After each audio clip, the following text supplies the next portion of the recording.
నమస్కారం BTV news కి స్వాగతం. ముందుగా ముఖ్యాంశాలు. సికింద్రాబాద్ విశాఖ మధ్య రెండో వందే భారత్ రైలును వర్చువల్ గా ప్రారంభించిన ప్రధాని మోదీ.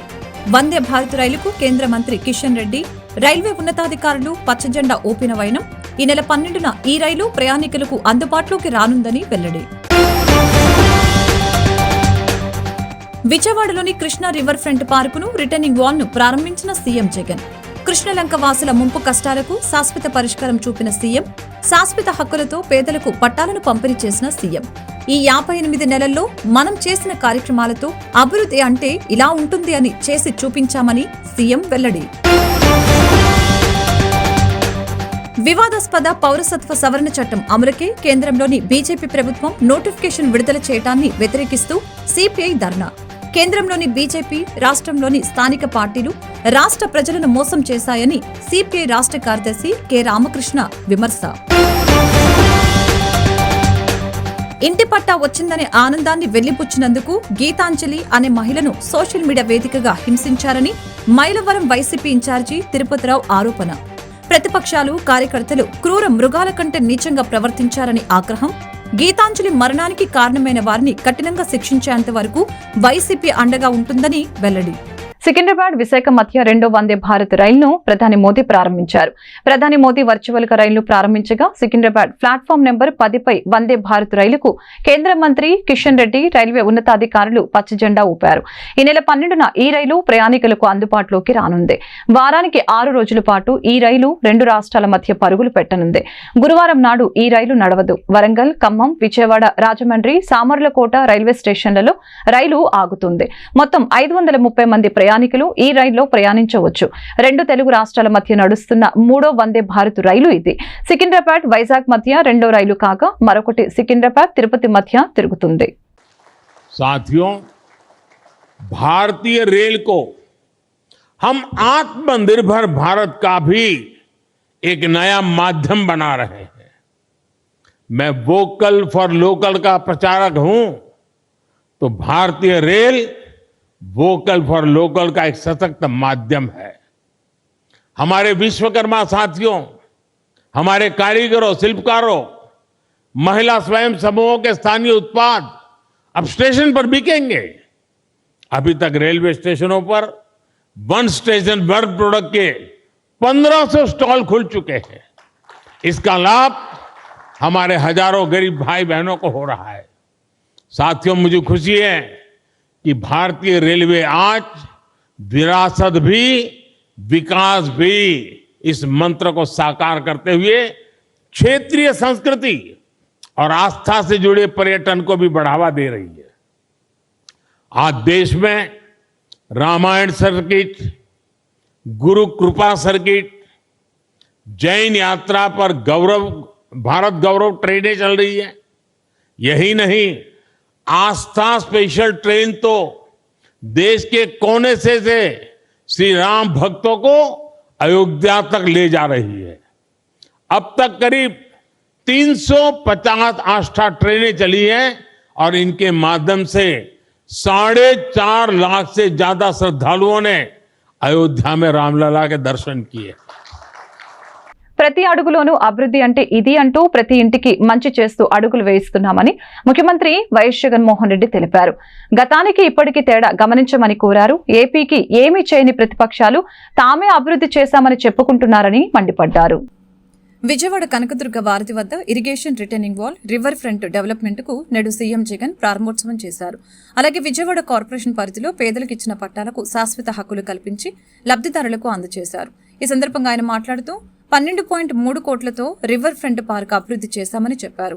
విజయవాడలో ఇప్పటికే 400 కోట్లతో అంబేద్కర్ పార్కును ప్రారంభించామని ఆయన తెలిపారు. ఏపీకి ఏమి చేయని ప్రతిపక్షాలు తామే అభివృద్ధి చేశామని చెప్పుకుంటున్నారని మండిపడ్డారు. 2 కరకట్ట గోడలు 500 కోట్లతో కట్టామని, ప్రతి సంవత్సరం వరదలు వచ్చినప్పుడు 4 మాటలు చెప్పటమే కానీ దానిని అడ్డుకునే ప్రయత్నం చేయలేదని అన్నారు. అది కేవలం మీ బిడ్డ ప్రభుత్వంలోనే జరిగిందని, రివర్ ఫ్రంట్ పార్కు ఏర్పాటు చేశామని తెలిపారు. విజయవాడలో వివిధ కాలనీల్లో 31,866కు పైగా పట్టాలను క్రమబద్దీకరిస్తూ సంపూర్ణ హక్కులు ఆ కుటుంబాలకు ఈరోజు పట్టాలిచ్చామని తెలిపారు. 239 కోట్లతో సివరేజ్ ట్రీట్మెంట్ ప్లాంట్లను నిర్మాణం కోసం శంకుస్థాపన చేశామని తెలిపారు. అభివృద్ధిని ప్రతి అడుగులో చూపిస్తున్నామని తెలిపారు. ఏమీ చేయని విపక్షాలు వారు అభివృద్ధి అభివృద్ధి అంటారని ఆయన వ్యాఖ్యానించారు. వాలంటరీ వ్యవస్థతో మంచి చేసే కార్యక్రమం కేవలం 58 నెలలుగా జరుగుతుందని అన్నారు. పార్కులకు కృష్ణమ్మ జల విహార్ పేరు పెడుతున్నామని ఆయన తెలిపారు. 239 కోట్లకు సంబంధించిన రకరకాల ఏరియాస్లో సీవేజ్ ట్రీట్మెంట్ ప్లాంట్కి సంబంధించిన ఫౌండేషన్ స్టోన్ కూడా ఈరోజు వేయడం జరిగింది. దీనివల్ల మురికి నీళ్ళు అనేటివి మన ఇంటి పక్కనే ఉండే పరిస్థితి రాకుండా వాటిని నీట్గా ట్రీట్ చేసేసి సీవేజ్ ట్రీట్మెంట్ ప్లాంట్స్ను ఈ రకరకాల ఏరియాలు దాదాపుగా 5 ఏరియాస్లో ఈ సీవేజ్ ట్రీట్మెంట్ ప్లాంట్స్ను తీసుకొచ్చి రకరకాల ఏరియాస్లో ఇవన్నీ కూడా పూర్తి ఇవన్నీ ఫౌండేషన్ స్టోన్స్ 239 కోట్ల రూపాయలకు సంబంధించిన వర్కులకు సంబంధించి జరుగుతూ ఉన్నాయి. అదేవిధంగా ఇప్పుడు ఈ కరకట్టు వాళ్ళే మీరు చూస్తూ ఉన్నారు.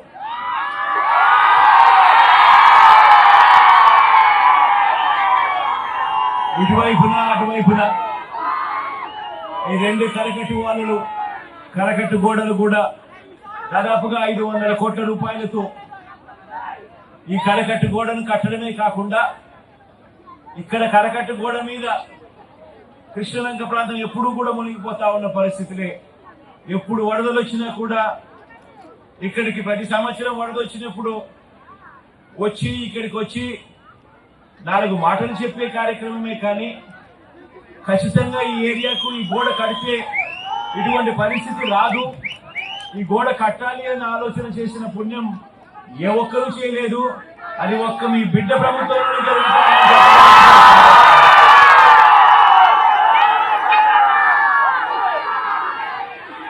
కరకట్టు గోడ కట్టడమే కాకుండా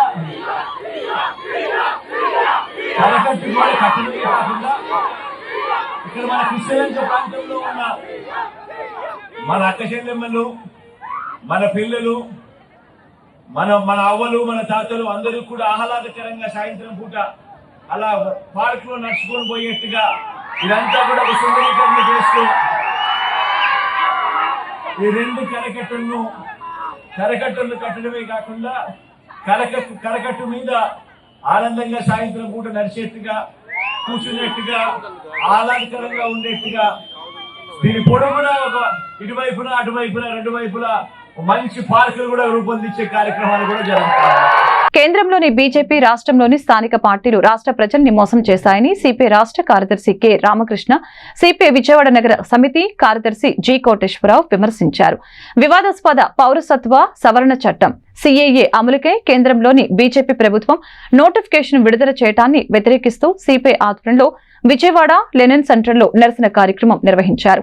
ఈ కార్యక్రమంలో సిపిఐ రాష్ట్ర కార్యదర్శి కె రామకృష్ణ, సిపిఐ విజయవాడ నగర సమితి కార్యదర్శి జి కోటేశ్వరరావులు పాల్గొని ప్రసంగించారు. వివాదాస్పద పౌరసత్వ సవరణ చట్టం సిఏఏ అమలుకై కేంద్రంలోని బీజేపీ ప్రభుత్వం నోటిఫికేషన్ విడుదల చేయడాన్ని ఖండించారు. మిత్రులందరికీ నమస్కారాలు. ఇవాళ ఎన్నికల నోటిఫికేషన్ ఒక వారం రోజుల్లోగా వస్తుందని ప్రజలందరూ కూడా ఎదురు చూస్తున్న తరుణంలో ఎన్నికల నోటిఫికేషన్ ముందుగా ఇవాళ సిఏఏ అమలు చేస్తూ నోటిఫికేషన్ విడుదల చేశారు. రాబోయే పార్లమెంట్ ఎన్నికల్లో ఓట్లు పొందడానికి భారతీయ జనతా పార్టీ మతాల మధ్య చిచ్చు పెట్టి ఇవాళ మళ్ళీ అధికారంలోకి రావడానికి ప్రయత్నం చేస్తూ ఉన్నారు తప్ప ఏ మాత్రం కూడా విఘ్నత ప్రదర్శించడం లేదు, రాజ్యాంగ విలువలు పాటించడం లేదు. ఇవాళ దేశవ్యాప్తంగా ప్రజలందరూ కూడా ఎన్నికల గురించి ఆలోచిస్తున్న తరుణంలో ప్రజల మధ్య చీలిక తేవడం ద్వారా తమ పబ్బం గడుపుకోవడానికి ప్రయత్నం చేస్తూ ఉన్నారు. కాబట్టి దేశవ్యాప్తంగా లౌకిక పార్టీలు, అనేక రాజకీయ పార్టీలు దీన్ని వ్యతిరేకిస్తూ ఉన్నాయి. కొన్ని రాష్ట్ర ప్రభుత్వాలు కూడా వ్యతిరేకిస్తూ ఉన్నాయి. మా రాష్ట్రంలో మేము వీటిని అమలు చేయడం లేదని చెప్పి చాలా స్పష్టంగా కేరళ, తమిళనాడు ప్రభుత్వాలు కూడా ప్రకటించడం జరిగింది. అయినా సరే వివాదాస్పదమైన ఈ చట్టాన్ని తెచ్చి దీన్ని నోటిఫికేషన్ ఇచ్చి ఈ రకంగా ప్రజల మధ్య చీలిక తేవడానికి తీవ్రంగా ఖండిస్తూ ఉన్నాం. భారతీయ జనతా పార్టీ చెప్పుకోవడానికి ఏమీ లేక ఒక్క మాటలు చెప్పాలంటే గత 10 ఏళ్లలో దేశంలో ఏ ఒక్క మౌలిక సమస్య కూడా పరిష్కారం చేయలేకపోయారు. పేదరికం సమస్య, నిరుద్యోగ సమస్య, ధరల సమస్య, బ్లాక్ మనీ సమస్య, రైతుల సమస్యలు, ఏ ఒక్క సమస్య కూడా పరిష్కారం చేతగాని నరేంద్ర మోడీ ప్రభుత్వం ప్రజల మధ్య చీలికలు తేవడం ద్వారా మెజారిటీ హిందూ మతస్థుల ఓట్లు పొందడం ద్వారా అధికారంలోకి రావాలని ప్రయత్నం చేస్తూ ఉన్నారు. సకల లౌకిక ప్రజాతంత్రవాదులందరూ కూడా దీన్ని ముక్తకంఠంతో ఖండించాలని కోరుతా ఉన్నాం. రాష్ట్రంలో ఉన్న ప్రాంతీయ లౌకిక పార్టీలు తెలుగుదేశం, వైఎస్ఆర్ కాంగ్రెస్ పార్టీలు కూడా బీజేపీ వైఖరిని ఖండించాలని చెప్పి కూడా విజ్ఞప్తి చేస్తూ ఉన్నాం. ఇంటి పట్టా వచ్చిందనే ఆనందాన్ని వెళ్లిబుచ్చినందుకు గీతాంజలి అనే మహిళను సోషల్ మీడియా వేదికగా హింసించారని మైలవరం వైసీపీ కార్యాలయంలో ఆ పార్టీ సమన్వయకర్త సర్నాల తిరుపతిరావు యాదవ్ ఆరోపించారు. తెనాలి యువతి గీతాంజలి విపక్షాల ట్రోలింగ్ కారణంగానే బల్వన్ మరణం చెందిందంటూ అధికార వైసీపీ తీవ్ర ఆరోపణలు చేస్తూ ఉండటం తెలిసిందే. ఈ విషయమై మైలవరం నియోజకవర్గం సమన్వయకర్త స్వర్ణాల తిరుపతిరావు యాదవ్ స్పందించారు. ప్రతిపక్షాల కార్యకర్తలు క్రూర మృగాల కంటే నీచంగా ప్రవర్తించారని అన్నారు. గీతాంజలి మరణానికి కారణమైన వారిని కఠినంగా శిక్షించేంత వరకు వైసీపీ ఆ కుటుంబానికి అండగా ఉంటుందని తెలిపారు. చంద్రబాబు ఆయన సోషల్ మీడియా వ్యవహరించిన తీరుకు చంద్రబాబు సమాధానం చెప్పాలని డిమాండ్ చేశారు. ఇటువంటి చర్యల్ని ఖండిస్తున్నట్లు తెలిపారు. మా పార్టీ ఈ రోజుకి 14 సంవత్సరం అడుగుపెట్టిన రోజు మా పార్టీ విధానాలు అన్నీ కూడా డాక్టర్ వైఎస్ రాజశేఖర రెడ్డి గారి ఆ రోజున కాంగ్రెస్ పార్టీ కాల మరణం చెందడంతో ఆయన పూర్తిగా తీసుకున్న జగన్మోహన్ రెడ్డి గారు పేదవాళ్ళ కోసం ఆ రోజున కొంతమంది ఆయన మరణం తట్టుకోలేక కొంతమంది చనిపోతే వాళ్ళందరినీ కూడా ఓదార్పు చేద్దామని వెళ్తే దాన్ని ఆపమని ఆ రోజున కాంగ్రెస్ పార్టీ కొన్ని ఆపితే నేనైతే పేదవాళ్ళ దగ్గరికి వెళ్తున్నా, పేదవాళ్ళ దగ్గరికి అయితే నేను వెళ్ళకుండా ఎవరు ఆపలేరని జగన్మోహన్ రెడ్డి గారు నిర్ణయం తీసుకొని ఈ పార్టీని అనేది పునాది వేసి వైఎస్ రాజశేఖర రెడ్డి గారు దగ్గర ఆ రోజు నుంచి నిత్యం ప్రజల్లోనే ఉంటూ కూడా ఆ రోజున పశ్చిమ నియోజకవర్గం వైసీపీ ఇన్ఛార్జి షేక్ ఆసిఫ్ కార్యాలయం వద్ద 14వ వైఎస్ఆర్సీపీ ఆవిర్భావ దినోత్సవ వేడుకలు ఘనంగా నిర్వహించడం జరిగింది. ముఖ్యమంత్రి జగన్ గెలుపు కోసం సైనికుల్లాగా అవిశ్రామంగా పోరాడుతూనే ఉంటామని షేక్ ఆసిఫ్ తెలిపారు. పశ్చిమంలో వైసీపీ జెండా రెపరెపలాడటం ఖాయమని ఆయన ధీమా వ్యక్తం చేశారు. పశ్చిమ నియోజకవర్గంలోని వైఎస్ఆర్ కాంగ్రెస్ పార్టీ కార్యాలయం వద్ద వైఎస్ఆర్ కాంగ్రెస్ పార్టీ 14వ ఆవిర్భావ దినోత్సవ వేడుకలు ఘనంగా జరిగాయి. ఈ కార్యక్రమంలో పశ్చిమ incharge Sheikh Asif, AIDC chairman Bandi పుణ్యశీలలు పాల్గొన్నారు. ముందుగా మాజీ ముఖ్యమంత్రి వైఎస్ రాజశేఖర రెడ్డికి నివాళులు అర్పించి పార్టీ జెండాను ఆవిష్కరించారు. ఈ సందర్భంగా షేక్ ఆసిఫ్ మాట్లాడుతూ వైఎస్ఆర్ కాంగ్రెస్ పార్టీ 13 వసంతాలు పూర్తి చేసుకుని 14వ సంవత్సరంలోకి అడుగుపెట్టినందుకు వైఎస్ఆర్సీపీకి పార్టీ కార్యకర్తలకి ఆయన ధన్యవాదాలు తెలిపారు.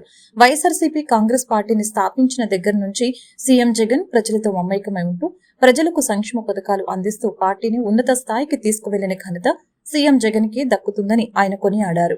పార్టీ విధి విధానాలకు కట్టుబడి ఉంటూ సీఎం జగన్ అందించిన సంక్షేమ పథకాలను ప్రజల్లోకి తీసుకువెళ్లామని చెప్పారు.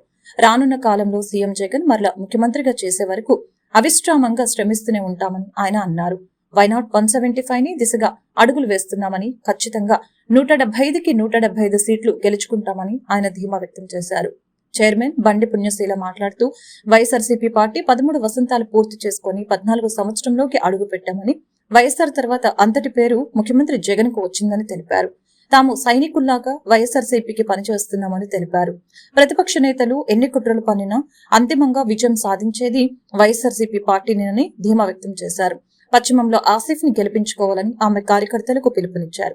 ఈ కార్యక్రమంలో వివిధ కార్పొరేషన్లు, పార్టీ అనుబంధ విభాగాల అధ్యక్షులు, నాయకులు, వివిధ కార్పొరేషన్లో చైర్మన్లు, డైరెక్టర్లు తదితరులు పాల్గొన్నారు. అందరికీ నమస్కారం. ఈరోజు వైఎస్ఆర్ కాంగ్రెస్ పార్టీ స్థాపించి 13 సంవత్సరాలు పూర్తి చేసుకుని 14వ సంవత్సరంలో దిగ్విజయంగా అడుగు పెడుతున్న సందర్భంగా పశ్చిమ నియోజకవర్గం వైఎస్ఆర్ కాంగ్రెస్ పార్టీ కార్యాలయంలో జెండా ఆవిష్కరణ కార్యక్రమం చేపట్టడం జరిగింది. అలాగే వైఎస్ఆర్ కాంగ్రెస్ పార్టీ స్థాపించిన కాడి నుంచి జగన్మోహన్ రెడ్డి గారు ప్రజల్లో మమేకమయ్యి అనేక పథకాలు అందిస్తూ పార్టీకి ఉన్నత స్థాయికి తీసుకెళ్లిన ఘనత వైఎస్ జగన్మోహన్ రెడ్డి గారిది. అలాగే ఏదైతే సంక్షేమ పథకాలు, అలాగే ప్రజల్ని చేరువయ్యి అనేక అభివృద్ధి కార్యక్రమాలు చేసి ఈరోజు వైఎస్ఆర్ కాంగ్రెస్ పార్టీ ప్రజల్లో మమేకమై అందరూ వైఎస్ఆర్ కాంగ్రెస్ పార్టీ అంటే ఒక గుర్తింపు వచ్చే విధంగా ఒక పార్టీ విధి విధానాలతో ముందుకెళ్తున్నాం. మరి అదే వైఎస్ఆర్ కాంగ్రెస్ పార్టీ హయాంలో రానున్న కాలంలో మళ్ళీ జగన్మోహన్ రెడ్డి గారికి సీఎం చేసుకొని, అలాగే ఏదైతే 175కి 175 స్థానాలు వైఎస్ఆర్ కాంగ్రెస్ పార్టీ కైవసం చేసుకుంటుంది, తప్పకుండా ప్రజల్లో మమేకమయ్యి వైఎస్ఆర్ కాంగ్రెస్ పార్టీ ఏదైతే ప్రజలకు అనుగుణంగా పనిచేసే విధంగా వైఎస్ఆర్ కాంగ్రెస్ పార్టీ పనిచేస్తుంది. అలాగే ఈరోజు జగనన్న స్థాపించిన కాడి నుంచి 23 సీట్లు 23 సీట్లు వస్తే మళ్ళీ ఈ రోజుకి ఈ ఒకసారి మళ్ళీ రెండోసారి అధికారంలో వచ్చేటప్పటికి 151 సీట్లతో ప్రజలు ఆశీర్వదించారు. మళ్ళీ ఇప్పుడు 24 ఎలక్షన్లో 175కు 175 స్థానాలు వైఎస్ఆర్ కాంగ్రెస్ పార్టీ కైవసం చేసుకుంటుందని చెప్పి దిగ్విజయంగా ఈ మీడియా సందర్భంగా తెలియజేస్తున్నాను. విజయవాడ పశ్చిమ నియోజకవర్గం ఆసిఫ్ అన్న గారి ఆఫీస్ నందు ఈ రోజున 13 సంవత్సరాలు పూర్తి చేసుకుని 14వ సంవత్సరంలోకి అడుగు పెడుతున్నటువంటి మా వైఎస్ఆర్ కాంగ్రెస్ పార్టీ ఆవిర్భావ దినోత్సవ వేడుకలు అత్యంత వైభవంగా మరి యావత్ పశ్చిమ నియోజకవర్గ వైఎస్ఆర్సీపీ కుటుంబ సభ్యులందరి మధ్యన మరి చాలా ఘనంగా జరుపుకోవటం జరిగింది. మరి ఈ వేడుకంతా కూడా నిజంగా రానయ్యున్న మా ఆసిఫ్ అన్న విజయానికి గుర్తుగా మేము భావిస్తూ ఉన్నాం. అంతేకాదు మరి పార్టీ స్థాపించిన నాటి నుంచి ఈనాటి వరకు కూడా మరి జగనన్న సైనికులుగా మేము ఉండటం నిజంగా మా అదృష్టంగా భావిస్తూ ఉన్నాం. ఎందుకంటే ఎంతోమంది ముఖ్యమంత్రులు, ఒక్క రాజశేఖర్ రెడ్డి గారు, ఆనాడు నందమూరి తారక రామారావు గారు ప్రజలకి కొంత చేస్తే మరి ఈ ముఖ్యమంత్రితో పదవులు ఉండని లేకపోని అట్లాంటి నాయకుడితో బ్రతికితే చాలు, అట్లాంటి నాయకుడి కింద సైనికులుగా బ్రతికితే చాలు అనేటటువంటి అత్యున్నతమైనటువంటి ఆదరాభిమానాలు పొందింది వైఎస్ఆర్ కాంగ్రెస్ పార్టీ ప్రజలందరి దృష్టిలో. మరి ఈ రోజున తోక పార్టీలు ఎన్నొచ్చినప్పటికీ, ఎన్ని చండాలపు చర్యలు చేస్తున్నప్పటికీ, నిన్నగాక మొన్న చూసాం నిజంగా జగన్మోహన్ రెడ్డి గారు ప్రతి ఇంట బిడ్డ అని చెప్పని ఎమోషనల్లీగా ఒక అమ్మాయి రిజిస్ట్రేషన్ పట్టా చేత పట్టుకొని మా అన్న నాకు ఇచ్చాడు ఆస్తి పత్రాలు అని చెప్పని తను సోషల్ మీడియా ద్వారా తను ఎక్స్పోజ్ అయితే, తనని కూడా వదిలిపెట్టకుండా ఎంతో కీచకుల్లాగా ఆమెని చచ్చిపోయేంత వరకు కూడా ఆత్మహత్య చేసుకుని వదిలిపెట్టలేదు. భూ కబ్జాదారుడు అవినీతి పరుల నుంచి విజయవాడను కాపాడుకుందామని నగర అభివృద్ధిని హామీలను విస్మరించి నగరాన్ని కొల్లగొట్టిన వైసీపీ తెలుగుదేశం పార్టీలకు బుద్ధి చెబుతామని సిపిఎం రాష్ట్ర నాయకులు సిహెచ్ బాబురావు ప్రజలకు పిలుపునిచ్చారు. విజయవాడ నగరానికి వన్నె తెచ్చిన కమ్యూనిస్టులకు అసెంబ్లీలో ప్రాతినిధ్యం కల్పించాలని ఆయన విజ్ఞప్తి చేశారు. అధికారాన్ని అడ్డుపెట్టుకుని తెలుగుదేశం వైసీపీ నేతలు దోచుకోవడమే తప్ప నగర అభివృద్ధికి వారు చేసిందేమీ లేదని సిపిఎం రాష్ట్ర నాయకులు సిహెచ్ బాబురావు ఆరోపించారు. నగరపాలక సంస్థ వామపక్షాల పాలనతోనే విజయవాడ అభివృద్ధికి నోచుకుందని, కాలువగట్లు, కొండ ప్రాంత ప్రజలకు మౌలిక వసతులు కల్పించిన ఘనత కమ్యూనిస్టు పార్టీలకే దక్కుతుందని తెలిపారు. పార్టీ శ్రేణులతో కలిసి 58వ డివిజన్లోని అరండలపేట సంజీవయ్య కాలనీలో మార్పు కోసం సిపిఎం కార్యక్రమాన్ని నిర్వహించిన బాబురావు ఇంటింటికి వెళ్లి స్థానికుల సమస్యల్ని అడిగి తెలుసుకున్నారు. ఈ సందర్భంగా బాబురావు మాట్లాడుతూ కేంద్రంలోని బీజేపీ పార్టీతో అంటకాగిన తెలుగుదేశం వైసీపీ ప్రభుత్వాలు నగర అభివృద్ధికి చేసిందేమీ లేదని దుయ్యపట్టారు. గతంలో వామపక్షాల హయాంలోనే అజిత్ సింగ్ నగర్, కాల్వ కట్టలు తదితర ప్రాంతాలు అభివృద్ధి చేసిన కృషిని ఆయన వివరించారు. శాసనసభ్యులుగా, ప్రజా ప్రతినిధులుగా పనిచేసిన టీడీపీ, వైసీపీ నేతలు వారు బాగుపడ్డారు తప్ప నగరానికి ఒరిగిందేమీ లేదని మండిపడ్డారు. విభజన హామీలు అమలుపై మోదీ సర్కారును నిలదీసే దమ్ము ఆయా పార్టీలకు లేదని ఆయన ఎద్దేవా చేశారు. విజయవాడ నగరానికి వన్నె తెచ్చిన కమ్యూనిస్టులకు అసెంబ్లీలో ప్రాతినిధ్యం కల్పించాలని బాబురావు ప్రజలకు విజ్ఞప్తి చేశారు. ఒకటే జెండా, ఒకటే మాట, మాట మార్చం, పార్టీ మార్చం. మీకు తెలుసు, విజయవాడలో కమ్యూనిస్టులు గెలిచి లంకా గోవిందరాజులు గారు, టి వెంకటేశ్వరరావు గారు, ఐతారాములు గారు విజయవాడలో 10 ఏళ్ళు ఉండి చేయగలేనని చేసి అప్పుడే బాగుపడింది విజయవాడలో, పన్నులు పెంచకుండా. అందుకని ఏమంటే మేము ఓటేస్తాం, మీరు గెలుస్తారా అని అంటే 3 సార్లు న్యాయ పైసా డబ్బు పంచకుండా గెలిచాం. కిందసారి ఎమ్మెల్యే కూడా 30,000 ఓట్ల పైన వచ్చింది డబ్బులు పంచకుండా. ఇప్పుడు కూడా మీరు అందరూ తలుచుకుంటే, లేబర్ అందరూ మనది పార్టీ అని అనుకుంటే ఏముంది, ఓ 10,000 తేడా వస్తే ఖచ్చితంగా గెలవగలం. అందుకే రాష్ట్రం ఎంతలో ఉన్నా విజయవాడ వరకు ఎవరి పార్టీ వాళ్ళది, ఎవరి అభిమానం వాళ్ళది. పైన ముఖ్యమంత్రి అవ్వాలని రకరకాలు కోరుకోవచ్చు. మనం అవన్నీ ఎలా ఉన్నా ఈ సెంట్రల్ నియోజకవర్గం వరకు తెలుసుకున్నాం. దీని వరకు మీరు ఆలోచన చేయండి. దానికి మేము అన్ని విధాలా ఎప్పుడూ అందుబాటులో ఉంటాం, భయపడేది లేదు. ఎందుకంటే తెలం కాబట్టి భయం లేదు. తినేవాడికి వాడు కాపాడుకోవడానికి, వాడు సంపాదించుకోవడానికి భయం ఉంటుంది. అసెంబ్లీలోకి వెళ్తే ముఖ్యమంత్రికి భజన చేయడం తప్ప ఎవరు విజయవాడ తరపున అడిగేదేమీ లేదు. విజయవాడ బాగుపడిందే లేదు. హైదరాబాద్ ఎలా ఉంది, విజయవాడ ఎలా ఉంది? మరి గెలిచిన నాయకులందరూ బాగా ఉంటే విజయవాడ కనీసం మన పిల్లలు పని చేసుకోవడానికి ఒక ఉద్యోగం ఉందా, ఒక సంస్థ ఉందా, ఒక వ్యాపారం ఉందా? ఏదీ లేదు. ఎందుకంటే గెలిచిన వాళ్ళు ఎవరు పట్టించుకోవట్లా. అందుకే గుర్తుపెట్టుకుని అందరూ ఈసారి సుత్తి కొడవలే నక్షత్రం గుర్తు మీద ఓటేయండి అమ్మా. రాక్షస పాలన పోయి త్వరలోనే టీడీపీ జనసేన ప్రభుత్వం అధికారంలోకి వస్తుందని జిల్లా పరిషత్ మాజీ చైర్పర్సన్ గద్దె అనురాధ స్పష్టం చేశారు. తూర్పు నియోజకవర్గం పరిధిలోని 12వ డివిజన్ అశోక్ నగర్, రఘు గార్డెన్, కరివేపాకు తోట ఏరియాలో జనసేన పార్టీ బలపరిచిన తెలుగుదేశం పార్టీ అభ్యర్థులు శాసనసభ్యులుగా గద్దె రామ్మోహన్ ను, ఎంపీగా కేశినేని శివనాథ్ విజయాన్ని కాంక్షిస్తూ జిల్లా పరిషత్ మాజీ చైర్పర్సన్ గద్దె అనురాధ ప్రచార కార్యక్రమాన్ని నిర్వహించారు. రానున్న జనసేన టీడీపీ ప్రభుత్వంలో సూపర్ 6 పథకాల ద్వారా ప్రజలకు లబ్ధి చేకూరుతుందని సందర్భంగా ఆమె వ్యాఖ్యానించారు. ఈరోజు విజయవాడ తూర్పు గద్దె రామ్మోహన్ గారు జనసేన బీజేపీ బలపరిచిన తెలుగుదేశం అభ్యర్థిగా ఇక్కడ పోటీకి నిలబడటం మనందరికీ తెలుసు. మరి ఈ సందర్భంగా ఇక్కడ 12వ డివిజను అశోక్ నగర్లో మన సాయిబాబు గారు కార్పొరేటర్గా మన నాయకులు, కార్యకర్తలు ప్రతి ఒక్కరూ కూడా కుటుంబ సభ్యులు, జనసేన అదేవిధంగా తెలుగుదేశం పార్టీ కుటుంబ సభ్యులు అందరూ కూడా ఇంటింటి ప్రచారం చేయటం జరుగుతూ ఉంది. మరి ఈ సందర్భంగా మేము ప్రతి ఇంటి తలుపు కొట్టినప్పుడు వాళ్ళందరూ చెప్పేది మేము తెలుగుదేశం పార్టీకి ఓటేస్తాం, మేము ఒక కుటుంబం అయితే మేము ఉద్యోగులం, ఈ రోజున జగన్మోహన్ రెడ్డి గారికి వైసీపీ ప్రభుత్వానికి ఓడిపోతామనే భయం పట్టుకుంది. దానిలో ఏమాత్రం సందేహం లేదు.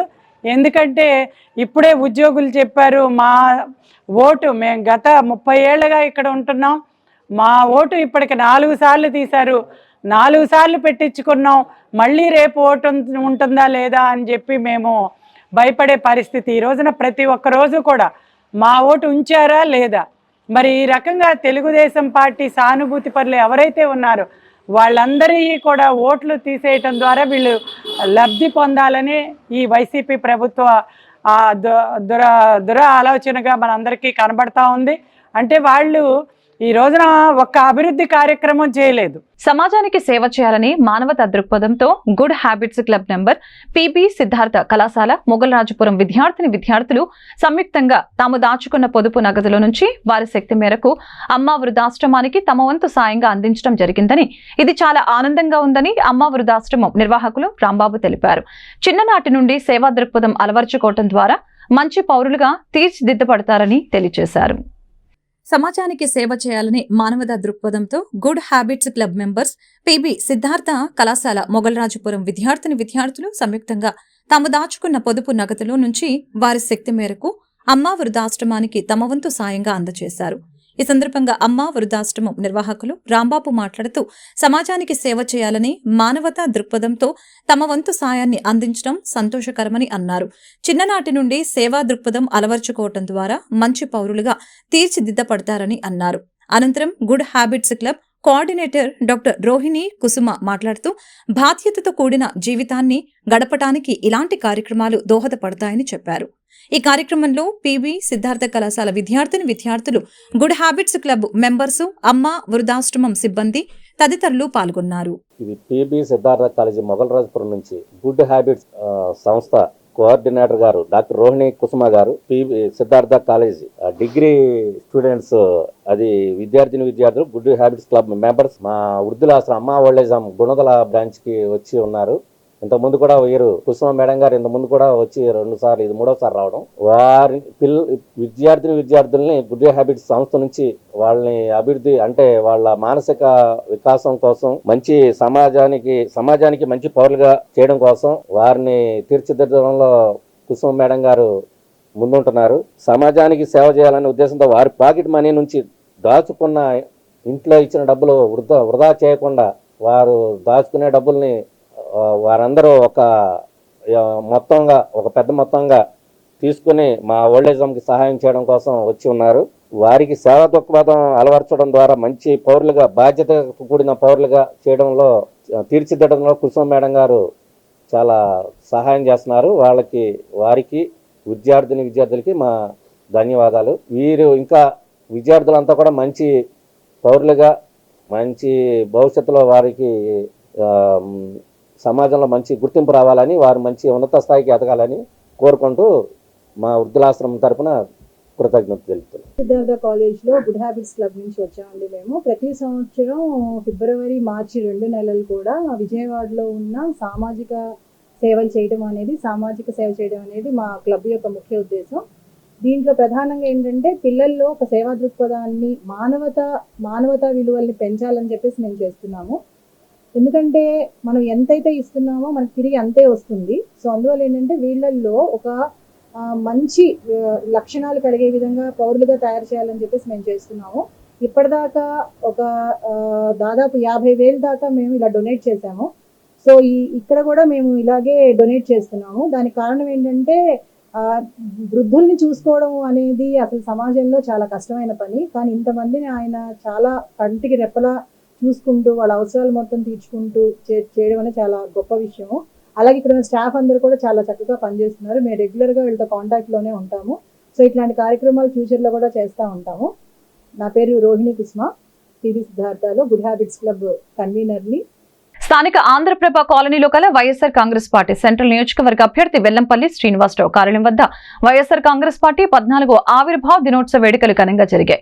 ఈ కార్యక్రమంలో నగర mayor Rayana Bhagyalakshmi, MLC Ruhulla, deputy mayor అవుతూ శైలజారెడ్డి ముఖ్య అతిథులుగా పాల్గొని ముందుగా మాజీ ముఖ్యమంత్రి వైఎస్ రాజశేఖర రెడ్డికి నివాళులర్పించి పార్టీ జెండాను ఆవిష్కరించారు. అనంతరం కేక్ కట్ చేసి పార్టీ నాయకులకు, కార్యకర్తలకు శుభాకాంక్షలు తెలిపారు. ఈ కార్యక్రమంలో వివిధ కార్పొరేటర్లు, పార్టీ అనుబంధ విభాగాల అధ్యక్షులు, నాయకులు, వివిధ కార్పొరేషన్ల చైర్మన్లు, డైరెక్టర్లు, సచివాలయ కన్వీనర్లు, గృహ సారథులు, పార్టీ నాయకులు, కార్యకర్తలు తదితరులు పాల్గొన్నారు. యువజన శ్రామిక పార్టీ అనేటువంటి జగన్మోహన్ రెడ్డి గారు స్థాపించి ఈరోజు 14 సంవత్సరాలు అయిన సందర్భంగా మేము ఇక్కడ సంబరాలు చేసుకోవడం జరుగుతుంది. ఏదైతే జగన్మోహన్ రెడ్డి గారి కష్టానికి 2019లో 151 సీట్లు కైవసం చేసుకోగలిగాం. ఎందుకంటే ఒంటి చేత్తో 151 సీట్లు గెలుచుకుంటారని ఏ ప్రభుత్వంలో లేదా ఏ పార్టీ కూడా ఆ రోజు ఊహించలా. కానీ విని ఎరుగని రీతిలో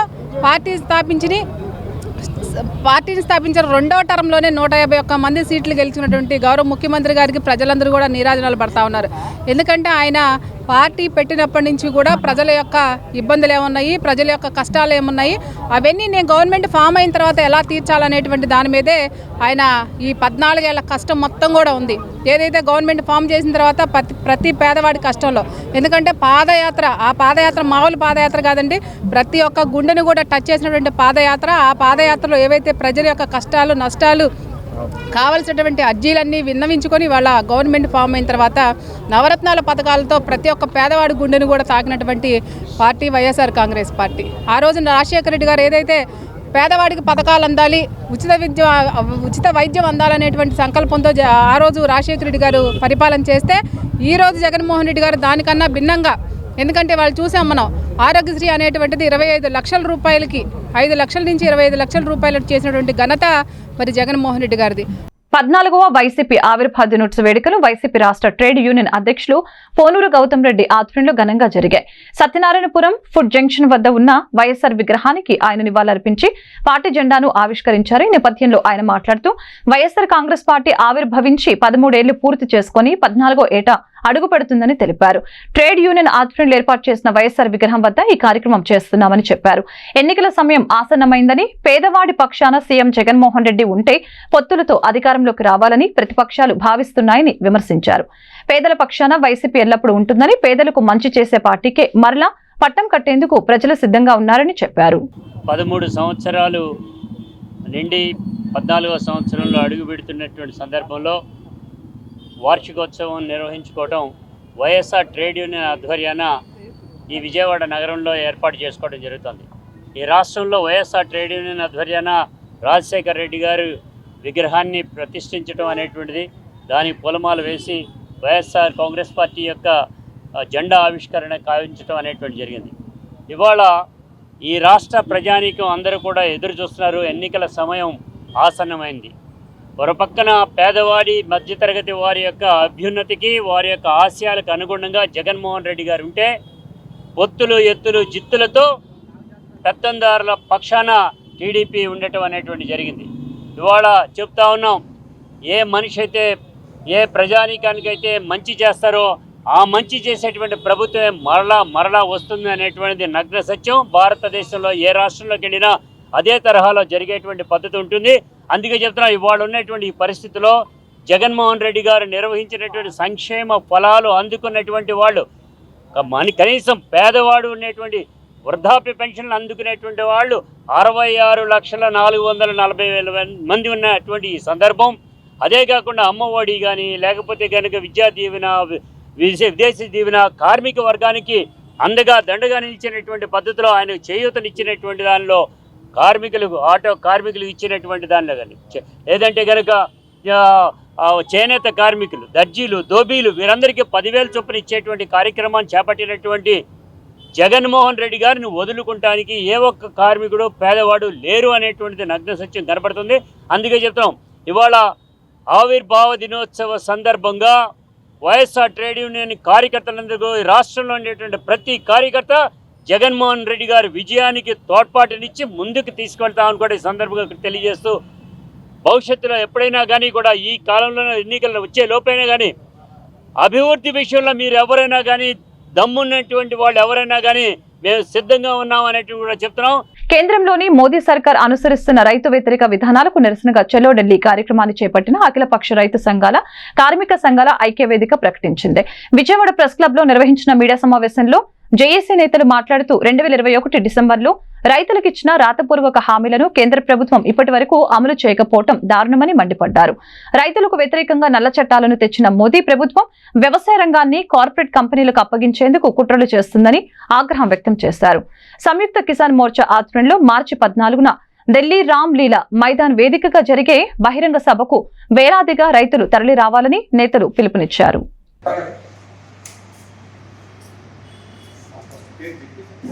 నెల 14వ తేదీన ఢిల్లీలో సంయుక్త కిసాన్ మోర్చా ట్రేడ్ యూనియన్ల జాయింట్ కమిటీ ఆధ్వర్యంలో ఢిల్లీ రామలీలా మైదానంలో బ్రహ్మాండమైన రైతు ర్యాలీ నిర్వహించబోతూ ఉన్నారు.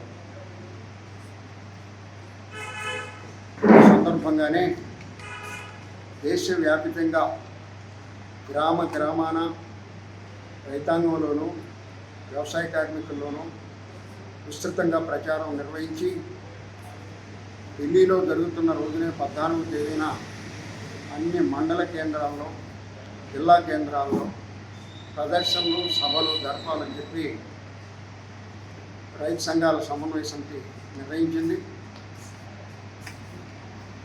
2021 డిసెంబర్లో 13 మాసాలు జరిగిన ఆందోళన అనంతరం కేంద్ర ప్రభుత్వం రాతపూర్వకంగా ఇచ్చిన హామీని పక్కన పెట్టి అదే విధానాలను దొడ్డిదారిన అమలుపరిచేటువంటి చర్యలకు పాల్పడింది. ఆ విధానాల్ని, ఆ డిమాండ్స్ని కోరికల్ని ఆమోదించాలని కోరుతూ